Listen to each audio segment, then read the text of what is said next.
Hi, this is Alicia, and today in Microsoft Dynamics D365 Finance and Supply Chain, I would like to talk about purchase orders, specifically about creating purchase order templates. You may be working in an environment where your purchase orders may be very redundant or repetitive, or it could be that you have different lists of items on a purchase order or purchase orders that you use really often. So I want to talk about how you can create a purchase order journal and then copy those journal lines into new purchase orders. So inside of Microsoft Dynamics D365 Finance and Supply Chain, we're going to go under Procurement and Sourcing, Purchase Orders, All Purchase Orders. So here I'm going to click New, and I'm going to pick my vendor, and the vendor doesn't really matter per se, because after you create this template, you can use it for any vendor. But the system does require that you pick a vendor.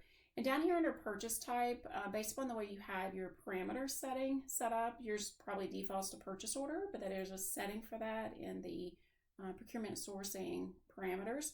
So in this particular example, I'm going to set this to journal. The difference between a purchase order and a journal is a journal cannot be processed. So you can't receive a journal, you can't confirm a journal, and those kinds of things. So I'm going to set this up as journal and click OK. I'm now going to add some items to my purchase order. And again, you can put whatever values in here you want. I'm just going to put something in here so you can see how it works. And I'm going to add another line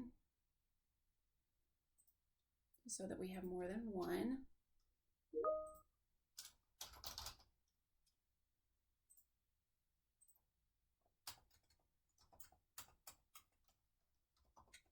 All right, so now I'm just going to save this, and it's going to sit out there as a type journal.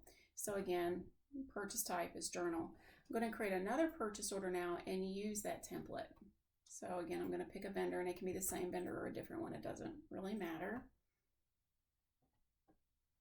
Now here, under purchase order line, I'm going to pick this, and I'm going to say copy from all.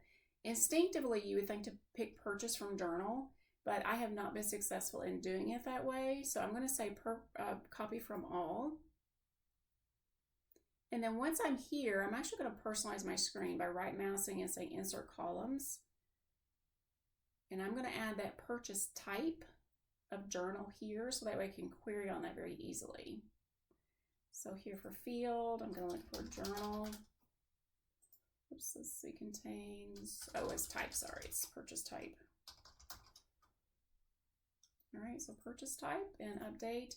Now, if I want this to stick, in other words, next time I come in here, I want it to actually be there on the screen as well.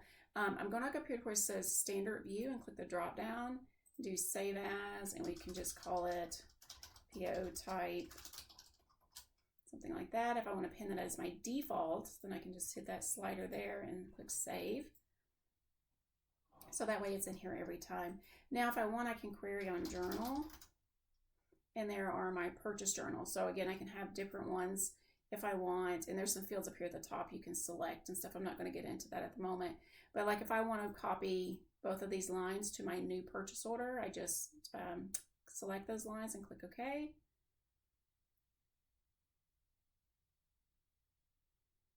And now I have those lines here with the quantities. I can now add additional lines. I can remove lines. I can change quantities. I can do whatever I want.